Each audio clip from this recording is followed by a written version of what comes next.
जय हिंद दोस्तों, संसारपुर कहज में आपका स्वागत है। आज की क्लास में हम लोग प्रॉफिट एंड लॉस का चैप्टर शुरुआत करने वाले हैं, ठीक है। और आज की जो क्लास है वो पार्ट 1 है, ठीक है। और प्रॉफिट और लॉस के जितने टाइप के क्वेश्चन बनते हैं वो सारे क्वेश्चन आपको हम एक एक पार्टों में सॉल्व करवाते चलेंगे, ठीक है दोस्तों। तो चलिए हम इस क्वेश्चन को देखते हैं। इसमें कहा गया है यदि किसी वस्तु पर 25% का लाभ होता है तो क्रय मूल्य और विक्रय मूल्य ज्ञात कीजिए। देखिए हम लोग बिल्कुल जीरो लेवल से हीरो लेवल तक चलेंगे, ठीक है। मतलब छोटे से लेकर बड़े एडवांस लेवल तक हम लोग देखेंगे, ठीक है। तो देखिए ये बहुत ही आसान और बेसिक सा क्वेश्चन है।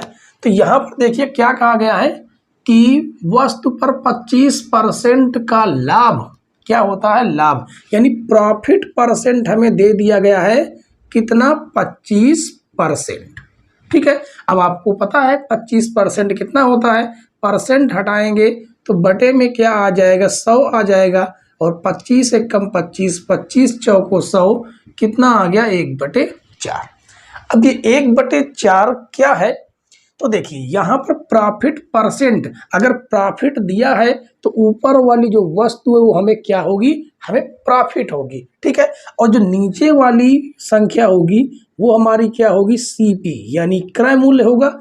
और देखिए 4 रुपये हमारा क्रय मूल्य हुआ, 1 रुपया हमारा मान लेते हैं क्या हुआ, प्रॉफिट हुआ।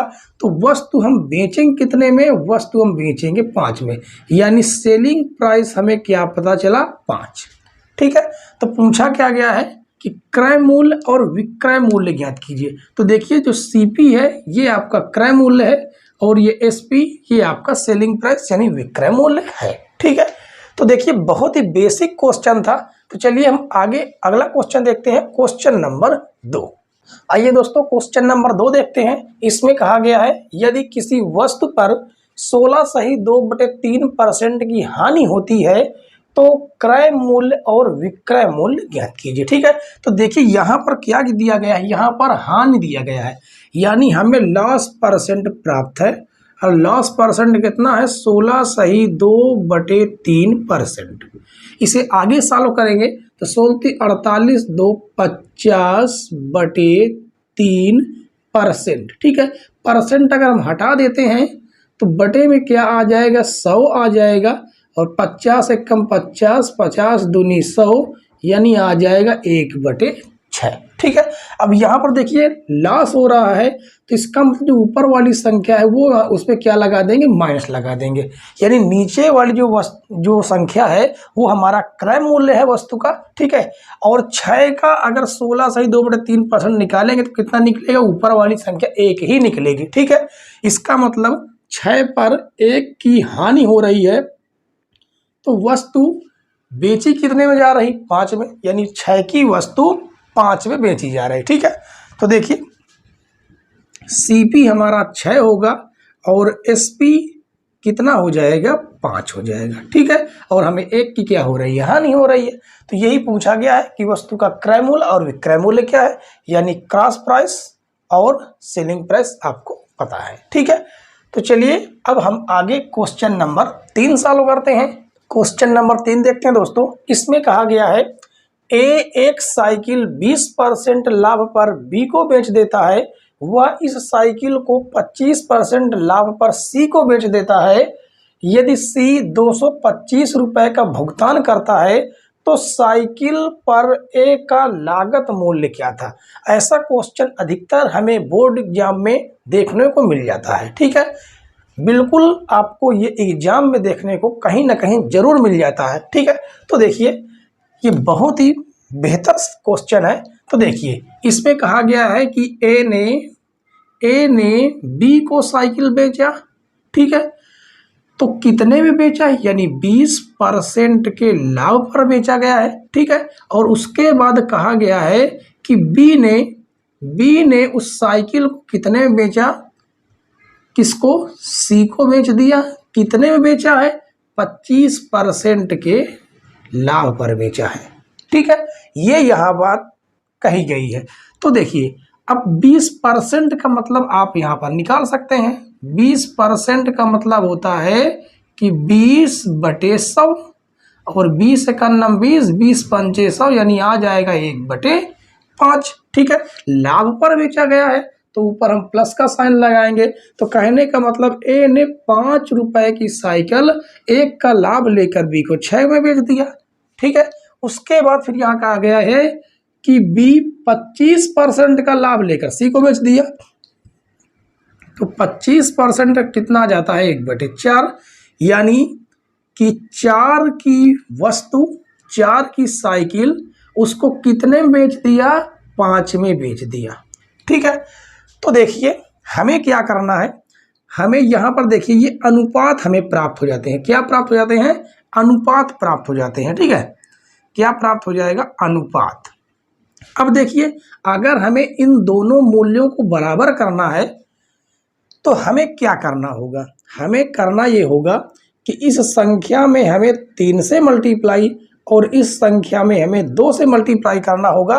तब देखिए 6 दूनी 12 आएगा और 4 तिहाई 12 आएगा। ठीक है, अगर आप ऐसे नहीं समझ पा रहे हैं तो आप ऐसे समझिए।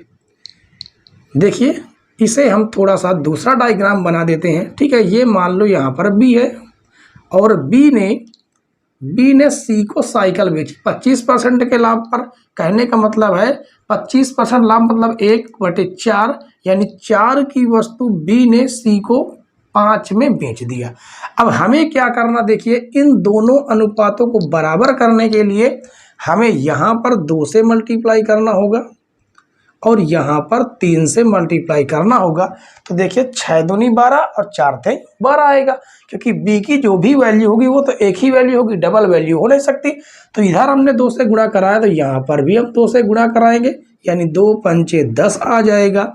और यहाँ पर हमें कितने गुणा कराना पड़ेगा, 3 से गुणा कराना पड़ेगा, यानी 3 पचे 15। ठीक है, तो देखिए ए का जो लागत मूल्य था वो 10 था और 10 की वस्तु यानी साइकिल बी को 12 में बेच दिया और 12 ने 25% का लाभ लेकर 15 में बेच दिया।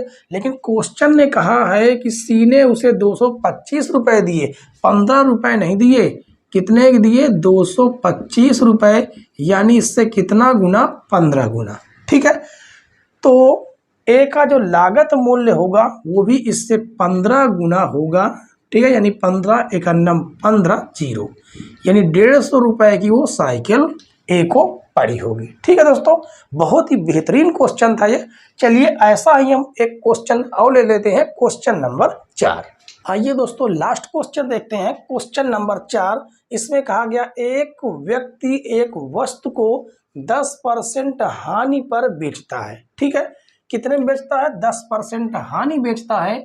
यदि वह 10 रुपये अधिक मूल्य पर बेचता तो 10% लाभ होता, तो वस्तु का क्रय मूल्य क्या है। तो देखिए हम क्या करते हैं, वस्तु का क्रय मूल्य मान लेते हैं कि 100 रुपये है। ठीक है, वस्तु का जो सीपी है क्रय मूल्य वो कितना है, 100 रुपये, और कहा गया कि वस्तु को 10% हानि पर बेचा जा रहा, तो 10% हानि, तो 100 का 10% कितना हो जाता है, 10 निकल के आता है। देखिए अगर हम 100 का 10% निकालेंगे तो देखिए क्या निकल के आया, 10, यानी 100 पर 10 की हानि और वस्तु को कितने में बेचा गया, 90 में। ठीक है, 90 रुपए में।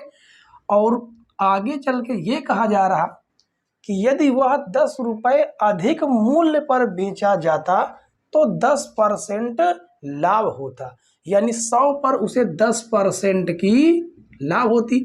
तो 100 का 10% अगर हम लाभ निकालेंगे तो कितना निकलेगा, 10 रुपये, यानी कितना हो जाएगा, 110 रुपये। ठीक है, तो कहने का मतलब है कि जब 10% की हानि हो रही थी तो वस्तु 90 रुपये में बेची जा रही थी, और जब 10% का लाभ हो रहा तो वस्तु 110 रुपये में बेची जा रही। तो दोनों के बीच का जो अंतर है वो देखिए कितना का अंतर है, 20 का अंतर है। लेकिन क्वेश्चन ने कहा है 10 रुपये का अंतर है, कितने का, 10 रुपये का। तो ये इससे कितना गुना है, ये इससे 1/2 गुना है। तो जो हमने वस्तु का जो क्रय मूल्य माना है वो भी इसका कितना गुना होगा, 1/2 गुना, यानी 100 का 1/2 क्या निकल के आया, 50, यानी वस्तु का जो क्रय मूल्य है वो कितना है, 50 रुपये। ठीक है दोस्तों, और आशा करते हैं कि हमारी दी हुई आपको ट्रिकें बेहद पसंद आ रही होंगी, और अगर पसंद आ रही हो तो प्लीज़ दोस्तों वीडियो को लाइक करें, और चैनल पर नए हो तो चैनल को जरूर सब्सक्राइब कर लें, बेल आइकन प्रेस कर लें ताकि नई नई वीडियो की नोटिफिकेशन आप तक पहुंचती रहे। ठीक है दोस्तों, वीडियो देखने के लिए धन्यवाद। जय हिंद।